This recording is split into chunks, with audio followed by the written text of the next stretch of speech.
And next in the co-main event, Urijah Faber is coming out of retirement to fight Ricky Simón. And Ricky Simón is 15-1, man, and he is fucking good. Coming off a unanimous decision win to Rani Yahya. I always mispronounce his name. I always fuck it up for some reason. But before that, beat Montel Jackson, who I've had on the podcast before. And I think Montel Jackson is one of the more promising prospects at 135 pounds. He's just like super strong for the weight class, super long, has those crazy big hands, which, I mean, if you watch him fight Ricky Simón, the way he grabs a hold of him and just kind of like shakes his arm around and Ricky couldn't get his arm free, he's impressive. So and the difference in that fight was just Ricky Simón's ability to just like be tough and grind it out and be in your fucking face and constantly applying pressure, right? So, I mean, Simón's aggressive, man. Before that, he beat up Merab Dvalishvili, and I misspoke.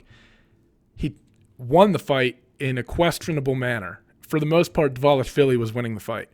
But Ricky Simón grabs onto that guillotine, that mounted guillotine, and he's holding onto it for like the last minute of the third round. And Merab is just sitting there like pedaling his legs, trying to keep the blood flowing and everything and let the ref know that he's good. And then literally at the bell, he passes out, but he recovers very quickly. But it did look like he was out. So Ricky Simón was granted the win. That was such a close call. Like, that was razor thin. I don't really know what the right move is there. You could argue that Merab came back in time and that he was just laying there, you know, after fighting off a guillotine, but it looked like he woke up. Like, it looked like he snapped back into reality. So I don't know. I don't think you can argue it either way. I'm not upset that like Ricky Simón was granted the win in that situation. But the point is that like this guy's going to be a kid who's going to fight till the end, and he's going to fight hard. He's got good cardio, and he's not afraid to put a pace on you. And Urijah Faber's coming out of retirement. I mean, granted, he picked up a win in his last fight over Brad Pickett, but before that, on a little bit of a skid, you know, he lost to Jimmy Rivera, lost to Dominic Cruz, and he's 40 years old, man. You got to realize that when him and Rivera's 10 years his younger. So in that fight, to me, like those two actually had a very similar style, but it was like Rivera was just a little bit more crisp with things. You know what I mean? Like he was a little bit faster to the punch. He was just quicker to everything than Urijah was, and Urijah just couldn't keep up with it.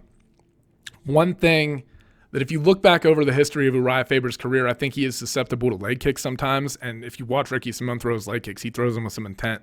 I think that'll be a big deal going into this fight. I think you'll see Ricky throw a lot of leg kicks if he's going to win. And I've actually got Simón in this fight. I just think it's a tough fight for Urijah Faber to come back on. I mean, I think the hope from the UFC is that this is a great fight because you've kind of got this old experienced guy in Faber, and you might be hitting the sweet spot where you caught Ricky Simón at this point in his career where a fight with a vet like that is still tough for him, right? I think it will be. I don't think it's going to be an easy fight for him, but that he could still win. But, man, I think back to when Urijah Faber was doing this stuff, and I just feel like when Urijah Faber was like 22-1, you know, like back in the WEC days when he first started off there and stuff and won the title there. And I just think that when I look at Ricky Simón, he's hungry, you know, and a hungry young fighter is scarier than a guy coming out of retirement. I think Ricky Simón's going to want it more. I think the pace is going to be relentless. And I don't necessarily think Faber has that one-punch knockout power that's going to stifle anything that Simón wants to do. I think Simón is going to fight an aggressive, tenacious fight, and it'll be enough to pick up a win. I think Faber's enough of a vet and he's savvy enough that this will go to a decision, but I like Simón in this fight. You know, I just think you look at where he is in his career, and I think he's kind of realizing his potential, and I think he's probably got a fire lit under his ass, and I just think that, you know, what's Faber's motivation for coming back?